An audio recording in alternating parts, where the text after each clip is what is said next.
Bien, y hablemos del fútbol local, continúa el conflicto, ¿hay algún camino hacia esa salida tan esperada? Lo vamos a hablar con los periodistas deportivos Máximo Goñi y Luis Insaurralde. Buenos días, gracias por acompañarnos. No, ¿Qué tal? ustedes. ¿Cómo les va? ¿Bien? ¿Todo bien? Es bárbaro, entre gente tan amiga y que nos veíamos hace un buen tiempo, estamos Fuimos compañeros de trabajo muchos años con Máximo. impecable, es cierto. Era mi apoyo. Cuando sonaban los teléfonos que eran bravísimos, él estaba espalda con espalda. Y lo que pasa es que siempre fue muy polémico también. Sí, ojo, igual vamos a hablar de fútbol. De fútbol hace como 3 meses que no hablamos, ¿no? Solo una fecha. 4.000 personas en la C este fin de semana, ¿no? Gracias Sí, a Pablo increíble, que le dio todas las increíble. fechas a la gente, Bueno. ¿verdad? Hace 15 días hablamos de fútbol. Claro. Venimos hablando de la selección y disfrutando. Porque perdemos de vista un poco eso, ¿no? Está bien, pero- Que también ahí atrás hay una organización muy fuerte que es la selección y que hace 15 días paralizó el país, ¿no? Está bien, pero Sí. hemos llegado a un punto de quiebre con el tema del conflicto que parece no tener solución. ¿Cómo lo ven ustedes? No, pero una cortita. Sí. Lo bueno que en Uruguay hay un gobierno paralelo. Están los clubes, está la asociación y está esta magnífica cruzada liderada por el maestro Tavares. Es decir, hay dos fútbol, el fútbol de los clubes, el fútbol de los problemas y está el fútbol de la selección mayor liderado por Tavares, que es un proyecto de 10, 11 años que nos ha dado muchísimas gratificaciones. Mira, para no demorar mucho, y además Luis tiene que decir lo suyo, lo primero es ir directo al grano. En mi concepto puede estar equivocado. Sarabia no es el problema. Etulain no es el problema. Yo sé que hay un gran desgaste. Creo que hay gente muy buena de las dos partes. Por ejemplo, el otro día leía a Scotti. Y es flor de tipo, Scotti. Además, gran profesional, un tipo de noble sentimiento. El otro día miraba al Indio Morán y a Fernando Canakis. Dos hombres íntegros, cada cual con su estilo, ¿no?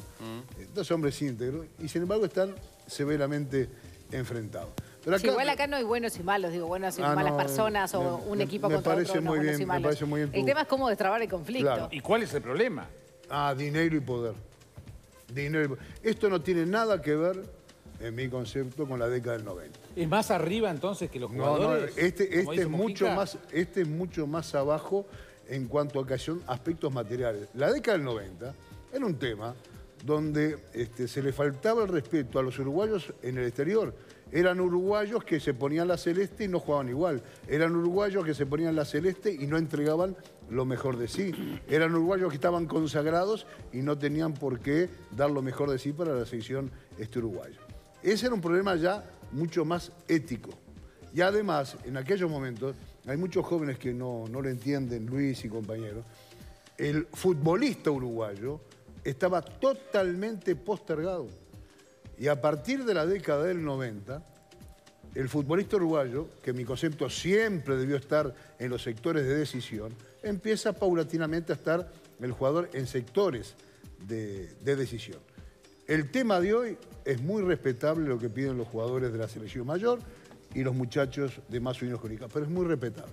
Pero para mí está contenido en aspectos de poder y en aspectos materiales. Hasta ahora no veo temas éticos, temas morales, bueno, a tal punto de que tanto la justicia como el Ministerio de Educación y Cultura no hacen reparos fuertes en cuanto a la conducción de la mutual. Pero repito, no es el tema de la mutual. Bien, Luis. Acá hay un punto, a ver, en una representación muy simple. Hasta hace unos años el fútbol uruguayo era un almacén de barrio. Venía, se manejaban, y desde hace 7, 8 años, y particularmente para mí un punto de quiebre que es Diego Forlán, en todos los aspectos, porque nos deslumbramos con Luis Suárez, la figura emblemática del fútbol uruguayo es Diego Forlán, primero futbolístico en el aspecto futbolístico y después en el aspecto intelectual, genera un quiebre, un punto de quiebre en la historia. La llegada de Diego Forlán a los niveles que alcanzó generaron un nivel de maduración para la actividad local que se manejaban de otra forma. Y bueno, eso fue lo que sucedió. En el año 2010, después de ser el mejor jugador del mundo, Diego Forlán llegó a Uruguay y se encontró con que Uruguay estaba empapelado con su imagen. ¿Y dónde está su imagen? ¿Dónde están los derechos? ¿Quién pagó algo por esto? Claro, en España él cobraba, en Inglaterra él cobraba, después posteriormente en Italia también. Y ahí fue donde se empezó a generar una movida, una corriente muy silenciosa a nivel de la selección, que promovió ese despertar de algo que estaba dormido. Era un almacén de barrio que se manejaba con una libretita y de pronto pasó a ser un supermercado, una instancia a otro nivel. ¿Se empoderaron los jugadores de esos, o pretendieron empezó a empoderarse madurar, de esos fueron derechos? conscientes de sus de eso. derechos? Empezó a madurar la idea, claro. Empezó a madurar la idea del valor que tenía la imagen. Es decir, a ver, hace 25 años vos ibas a Estados Unidos, te tirabas de cabeza, te lastimabas y le hacías un juicio, ¿te acordás? Era la viveza uruguaya. Bien, en Uruguay te caías y te pasaban por arriba. De a poquito fueron cambiando y los derechos de cada uno comenzaron, pero a todo nivel, ya no solo a nivel deportivo, a todo nivel. Pero hoy, ¿por qué están enfrentados? ¿Cuál es tu opinión? Es por una cuestión de derechos. Hoy es un derecho de imagen. No, ese es el capítulo que se sumó ahora, que incluso No, con pero Paco en realidad Ricardo. ellos quieren generar una nueva autoridad que les permita negociar de otra forma. Esto los nace el derechos de año imagen. pasado por esto, por una cuestión de derechos de imagen. Está muy bien la génesis que marcan. Está bien. Pero Con Sarabia no pueden hacerlo. Sarabia ya dijo, eso ya se lo dimos y la No, mutual está pero perdiendo lo que dinero. pasa, a ver, lo que pasa, comparto con Javier en que hay un trasfondo de poder y dinero que es, pero a ver, que no es de hoy, eso es a todo nivel, en cualquier contexto, ¿sí? Más en el fútbol donde se manejan fortunas. Pero particularmente esto nació el año pasado, cuando los jugadores comenzaron a indagar sobre el tema, promovidos por la selección mayor, ¿no? Por el movimiento de los jugadores, a indagar sobre cuáles eran, qué ingresos tenían por concepto de derecho de imagen, cómo se negociaba, cómo se manejaba. Y de pronto la Mutual, que lo había negociado durante los 6 mandatos de Enrique Sarabia y anteriormente con Fernando Silva, se encontró con que, los jugadores se encontraron con que esos derechos que habían sido negociados durante tantos años fueron devueltos a espaldas de la Asamblea. Y ahí es donde ese es el disparador de todo. Claro, por eso es que quieren sacar a Sarabia. Esa es una de las razones, sí, por las que quieren sacar a Sarabia. Pero ahora, el viernes, por ejemplo, el Más Unidos que Nunca metió a la AUF, que no habían metido hasta ahora, ¿no? Lo intimó por el tema de derechos de imagen. Yo comparto lo de Forlán. Ahora, en los mercados que se movió Forlán, en los mercados donde se movió Forlán, por densidad demográfica, por potencial económico, no tienen nada que ver con el mercado uruguayo. Absolutamente nada que ver con... O sea, traspolar las ideas puede ser. Ahora, traspolar los montos, los valores del fútbol donde se movió Forlán al fútbol uruguayo, claro, me parece algo absolutamente desproporcionado. No pasa por montos. Creo que lo que intentan hacer es generar un cambio cultural a nivel directriz. Es decir, si podemos estar acá a nivel futbolístico, ¿por qué no podemos estar acá a nivel directriz? ¿Por qué tenemos que estar acá? Y eso es lo que ha generado... Pero un cambio cultural que debe ser gradual lo están haciendo con un cortafierro, ¿viste? Y sí. Y sí, bueno, es parte de la globalización y la modernización. A veces las revoluciones llegan de distintas formas. Quizás esta no sea la más apropiada, no sea la más adecuada. Y no ayuda a ninguna de las dos partes, ¿eh? O sea, tampoco estoy diciendo que solo estamos de una totalmente parte. de acuerdo. Acá no hay ni bueno, como decías tú, no hay ni buenos ni malos. Pero acá es así, pero además, cuando Lugano, el que avisa no traiciona, ¿no? El que avisa no traiciona. Cuando Lugano dijo, apelando a Martí, dicho sea de paso, me parece un disparate que por temas de plata y por temas materiales y de poder, estemos apelando a José Pedro Varela, a Martí, a José Gervasio Artigas. No, me parece un disparate. Es una desproporción enorme. Si hubiera otros ideales en juego, me parece que sí. Pero no hablo de las nobles intenciones. Yo descarto que hay buenas nobles intenciones. Pero acá hay un tema. Que hay un antes y un después en el fútbol uruguayo. Que es el tema Nike-Puma. Y disculpen si estoy nombrando firmas que de pronto pueden estar. Desde ya les pido disculpas.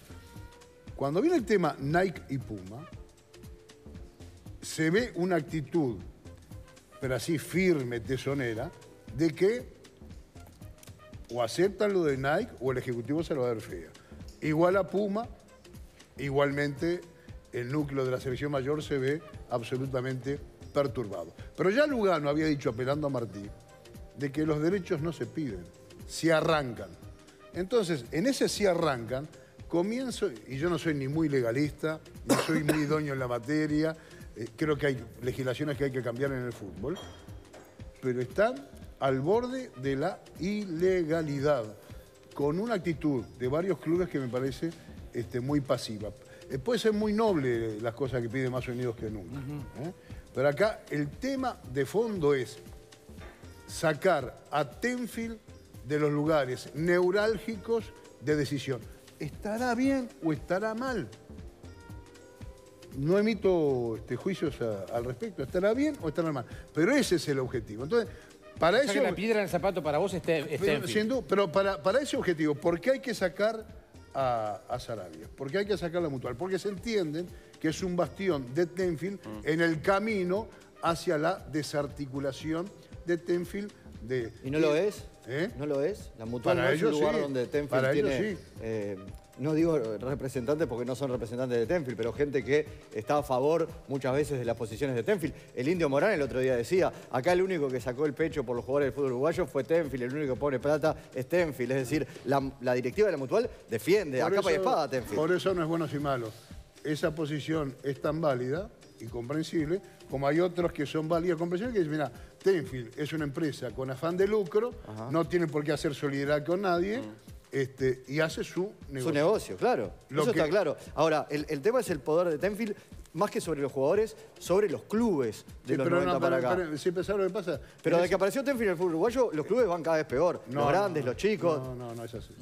¿Los resultados? Los resultados futbolísticos. Luis, Sí, ¿cuál sí. es tu opinión? No, que han crecido los clubes con un enorme esfuerzo. Hay varios clubes que a pesar de todo esto han crecido en estructura, han crecido en exportación de Ha jugadores. crecido el fútbol en el mundo, ¿no? En cuanto a, pero en cuanto a darle contención a la juventud. Yo veo al fútbol como un fenómeno social, ¿no? Otros lo ven a nivel profesional y me parece perfecto. Yo lo veo como un fenómeno social. Y los clubes uruguayos le dan al Estado, a todos nosotros, una gran mano, con psicólogos, con dietistas, transmitiendo valores, sacando de horas de ocio a nuestros jóvenes. Y creo que en determinada medida todas las negociaciones particulares que han tenido con Tenfield y con otros, ha colaborado. ¿Que ha sido una solución drástica y para toda la vida? No. Falta auténticamente mucho. Ahora, hay formas de desarticular a Tenfield. A mí me gustaría que si lo quieren desarticular a Tenfield sea un cambio cualitativo. Es decir, Tenfield la macaneó en esto, comunicó mal esto, ¿tá? No sé, se llevó por delante tal cosa. Ahora, si vas a desbancar a Tenfield, por lo menos hacelo con cambios cualitativos distintos. No utilices las mismas armas que vos decís que Tenfield esgrimió para hacer un tabla rasa y quedarse con el fútbol uruguayo. Y lo que yo estoy viendo es que estamos al borde de la ilegalidad, con paros que son muy... que es un derecho constitucional, pero es algo absolutamente nuevo, ¿no? Luis. Que separe el fútbol por problemas en un mismo gremio. Bueno, son las herramientas que tienen los jugadores para reclamar por sus derechos. En ese aspecto me parece perfecto. Creo que el tema es mucho más profundo. Ahora, por ejemplo, los jugadores intimaron a la AUF el viernes. La AUF está, que es lo que decía al comienzo, ¿no? Que esto se transforma en un almacén de barrio. La AUF ayer pidió a los clubes que le plantearan, por escrito le presentaran cuál es la situación de los derechos de imagen de los jugadores con sus clubes. Es decir, la AUF no sabe cuál es la situación de los derechos de imagen de los futbolistas con las instituciones. Los contratos que tiene cada jugador con su club. Claro. Entonces están empezando por el final cuando deberían empezar por el principio. De acuerdo. ¿Sí? Los jugadores tuvieron que intimar a la AUF para que la AUF averiguara, esto lo publicamos hoy en Referí, para que averiguara si la AUF, en este caso, como representante de los clubes, tiene los derechos sobre los jugadores. Es que esta huelga es el último argumento. Pero a ver, planteado en estos definitiva lo términos. que está haciendo esto es terminando o procurando madurar a la estructura del fútbol uruguayo. Es decir, es muy difícil hacerlo como se está haciendo y duele a los ojos y golpea. Pero de alguna forma quiere terminar de madurar y decir, bueno, a ver, hagamos algo en Bueno, serio. pero alguien tiene que ceder. Sí, y va más allá de Tenfield o no Tenfield. Para mí es mucho más profundo. Sí, enseguida lo que solemos hacer nosotros, todos, es decir, los buenos y los malos y los buenos. Y en realidad, si vamos a la raíz de todo esto, lo que pretende es, desde los jugadores, porque los dirigentes uruguayos en general, y acá el problema cuando vos decís los dirigentes uruguayos, los que trabajan bien se sienten ofendidos, con razón, no son todos iguales. ¿Sí? Por ejemplo, a ver, Conmebol ahora está exigiendo licencias para poder participar a nivel de la Conmebol, a nivel internacional.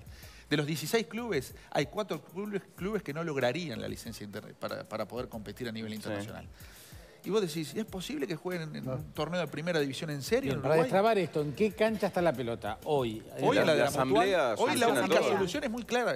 Se lo dijeron los jugadores nucleados en el movimiento Más Unidos que Nunca. Quieren asamblea para que se reúnan y en el ámbito que ellos consideran es el apropiado, se resuelva qué es lo que se va a hacer. Sarabia dice que no se va porque los estatutos, y en realidad por lo que hemos averiguado, lo amparan para quedarse. Y ustedes que trabajan en la comidilla, ¿esta negociación política ha arrimado a las partes en realidad? No, pero es que acá no respetamos a nadie. Acá no respetamos a nadie. Y esto va totalmente al margen de aspectos políticos. Sí. Yo que tengo la suerte de viajar, y él ha viajado mucho, hay medio mundo, medio planeta, que quisiera tener un presidente como Mujica. Les pido, por favor, que no estoy emitiendo un juicio de valor. Esto es un dato de la realidad. Hay medio planeta que quiera a Mujica como presidente de sus países. Por autoridad, por reserva ética, por lo que ustedes quieran. Muy bien.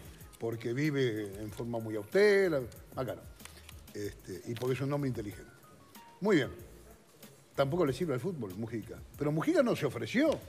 Lo fue a buscar el señor presidente de la Asociación Uruguaya de Fútbol. Porque Valdés se da cuenta del que el problema no es ni Sarabia, ni Etulain, ni Scotti. No, se da cuenta que es la presión, buena o mala, de la selección mayor de Uruguay, que incluso uno de los grandes problemas es que no quieren, ¿cuántos son? 6, 7 años más de contrato, ¿no? Con la AUF, con Tenfield. hasta 2025. Ahí va. Y hay algunos clubes que hasta 2032. Y eso generó una revuelta brutal. Es más, ayer en la B... Estamos hablando de la televisación de de la los televisación. partidos. Ayer en la B, que es uno de los votos para seguir hasta el 2032, ayer inmediatamente, Más Unidos que Nunca, envió un comunicado como diciendo, miren los derechos de imagen, papá. O sea, ya Lugano lo ha expresado. Ahora, Javier, de ninguna manera. Pero acá lo que se están traspolando son las cosas. Es decir, estamos ninguneando a un expresidente de la ¿Pero República. quién no está respetando a Mujica? ¿Quién está ninguneando a Mujica? ¿Fueron, se reunieron con él? ¿No están de acuerdo? No, son las declaraciones de Más Unidos que Nunca. Las declaraciones de Más Unidas que Nunca de no están de referente. acuerdo con los planteos de Mujica. Mujica salió y dijo una cosa que no era lo que los jugadores estaban interpretando ahí adentro. ¿Qué van a hacer? ¿Decir, sí, es como dice Mujica? No, nosotros no arreglamos eso con Mujica, dijeron. Mujica muchas veces dice una cosa y otra, por más que medio mundo lo quiera de presidente. Capaz que medio mundo no sabe cuándo Mujica dice una cosa y dice otra. Bueno, yo justamente no quería entrar en ese juicio de... sí, pero de todas formas, aunque sea valor. un expresidente, puede no estar de acuerdo con él. Que lo fueron a buscar... Que no dijo, de mi parte, creo que no dijo ningún disparate, y creo que le dieron muy pocas horas para actuar, honestamente. Ahora, se habla, por ejemplo, del doctor Corvo, una persona que ha sido presidente de la AUF. A mí me merece la mayor credibilidad el doctor Corvo. Claro, pero creo que no tiene nada que ver con el respeto y la credibilidad de estar de acuerdo o no. Muchachos, pero sin confianza no se logra nada. Y acá no hay Bueno, pero confianza. ellos lo único que piden es la asamblea. ¿Qué pasa del otro lado? ¿Por qué no se va a hacer la asamblea? Galo, el diputado Galo, que también está mediando en un momento, le dijo que no la hicieron, después me equivoqué, pidan ya la asamblea. ¿Qué pasó, Pablo? Se va a hacer. Vos referís y ya hace 2 o 3 días. Y él dijo, tampoco es mi palo, se está metiendo gente que no tiene mucho que ver. Lo van a fijar en estos días, tiene como plazo máximo el 15 de noviembre. Pero ¿qué sucede? Si el 15 de noviembre fijan la asamblea, no llega. El campeonato clausura, para que termine dentro de este año, tiene que empezar como máximo el 11 de noviembre. Es decir, retomarse el 11 de noviembre, jugando domingo, miércoles, hasta el final del torneo, sin pausa. Una demencia. Eso para que termine el torneo. Pero la asamblea la tiene que fijar la directiva de la Mutual. Está dentro de los plazos. Lo que ellos expresan de que no es grave y urgente, ahí obviamente se equivocan, como se equivocan de los dos lados en algunos aspectos. La asamblea es la única que destraba el conflicto. Y lo dijeron muy claramente los integrantes del movimiento Más Unidos que Nunca. Ellos quieren ir al órgano soberano para resolver. ¿Qué es lo que van a plantear? La salida de Sarabia. Si están los votos, bueno, allí después serán los estatutos de la Mutual los que determinen. Sarabia dice que no se puede ir. Los jugadores dicen que sí. O sea que esa asamblea en realidad tampoco es que va a tener un final feliz, digo, ¿no? Porque pero es triste. unos quieren una cosa y otros quieren otra para y esa bueno, eso asamblea. sí. Pero también, digo, los estatutos te pueden decir una cosa y la realidad otra. Y la realidad y el sentido común. ¿Quién apoya a la Mutual hoy? ¿Hay jugadores que apoyan a la Mutual masivamente? No, la mayoría, la gran mayoría, el grueso están Más Unidos que quiere la Nunca. salida de Sarabia. Pero a ver, pero es natural. Hace 15 años que está Sarabia. Como pasó en su momento con Fernando Silva. Pero ¿por qué lo votan? bueno, no, pero Hay elecciones. la salida de Sarabia... de las Fernando acusaciones son distintas. Sí, sin duda, pero Fernando, son ciclos, son ciclos. A ver, Sí, pero, pero son cualquier ciclos. organización, pero esto ya no para pero- el fútbol, pero ¿dónde Luis- se sostiene una organización con una estructura que se mantenga durante 15 años? Pero, ¿Hasta Luis, dónde es saludable? ¿Por qué no se Porque la renovación ¿Por qué es no se parte. presentaron a las elecciones? Mirá que No, me yo me no- cuesta yo en eso estoy mucho completamente de de ingresar acuerdo. al gremio. En eso estoy de acuerdo. No, pero esto, En agosto se vamos a votó. decir las cosas como son. Yo la Quedan 2 llevo años acá. más, ¿no? Vamos a decir Hasta el 2019. Hasta el septiembre de 2019. Estaba todo bien, una lista única, gana Sarabia, 2 meses se vota por Nike y Puma. Se pudre todo. Sí, Se pudrió es todo. cierto, es Entonces, cierto. entonces, si pero nos- también... pará. no nos podemos engañar. Y además, en esa libreta de almacén que tú manejabas, que yo puedo compartir desde el punto de vista profesional. A ver, es una te gráfica, digo, para graficarlo. pero ¿no? jugamos finales de juveniles sub-17, ganamos 20 fair play, campeones de América, 2 clasificaciones al Mundial, le ganamos a 2 equipos europeos en el 2014. Y si no muerde, muerde La Suárez libreta- aquí el La INI, libreta de no almacén sé si no fue antes seguía. de Tavares. Con la llegada de Tavares se acabó la libreta de almacén. Ah, bueno. Que parte de este con la profesionalismo lo impone La Tavares. libreta de almacén, y lo grafico, cuando llega... El proceso Tavares más allá de resultados. Exacto. Un presidente de Nacional dijo, un presidente del Club Nacional de Fútbol dijo en el año 2002, la caja de Nacional era una cajita de como las abuelas, precisamos plata para pagar, iban y buscaban en un cajón donde tenían una lata, sacaban el dinero y pagaban. Eso era el fútbol uruguayo, estamos hablando de Nacional, campeón del mundo. No, pero el a tema ver, es si el mercado uruguayo yo creo que sí. puede albergar otra expectativa. Yo creo que sí. En cualquier parte del mundo, en cualquiera, ustedes busquen ciudades de más de 1 millón de habitantes y hay solo 2 clubes que generan Sí, pero ¿por qué tenemos que ir viviendo la la popularidad? popularidad? Se puede, se puede. Nos podemos organizar, se pueden hacer las cosas No, en yo serio. estoy contra eso. Pero no la uruguaya. Por eso, se profesionalizó, estamos asistiendo a una revolución en el fútbol, en la sociedad, pero particularmente en el fútbol, a partir de la globalización. Y bueno, estos son los cambios. Si viene bien o mal esto, no, eso ya creo que es mucho más profundo. Y acá con tiempo, no. Claro, pero estamos asistiendo a una revolución. Y la verdad, recuerdo en el año 2010, cuando volvimos del Mundial, haber escrito en el diario, en El Observador, que estábamos en presencia de una generación histórica. Y sí. ¿Qué era la generación histórica? Desde el punto de vista deportivo. Pero al mismo tiempo planteaba un hecho, que estábamos asistiendo a una revolución en el fútbol total. Que era que estos mismos jugadores van a ser los que nos van a cambiar la cabeza del fútbol uruguayo para el futuro. Desde todos los aspectos. Porque los sucesores de Tavares van a salir de la generación de 2010 y porque los dirigentes o las cabezas pensantes del fútbol uruguayo van a salir de ahí. Hoy se está dando, de a poquito se está dando. Y bueno, y sí, hay resistencias, como en todos lados. Pero, a ver, son buenos los cambios. El asunto es que el proceso de pasar de una etapa a otra y se viven estos sobresaltos, con aciertos y errores. A mí me gustan las revoluciones por ideas, por ideales, por aspectos éticos, y las bajo al sótano, las revoluciones que son por dinero y por poder. Y lo otro que quiero decir, porque seguramente ustedes tienen otro tiempo, es que, creo que nos fuimos, el tema de la mutual no destraba el conflicto central. No lo destraba. Podremos jugar al fútbol en 8 o 10 días, pero el tema sigue latente. El tema sigue, y el tema lo deben afrontar, bueno, quienes están realmente enfrentados. Y no quiero ningunear a nadie, pero ni esta mutual, ni Más Unidos que Nunca, son, digamos, los polos que están realmente enfrentados. Bien. Javier Máximo Goñi y Luis Insaurralde, muchísimas gracias Un por placer, acompañarnos. Gracias. Tenemos que actualizar los datos del tiempo.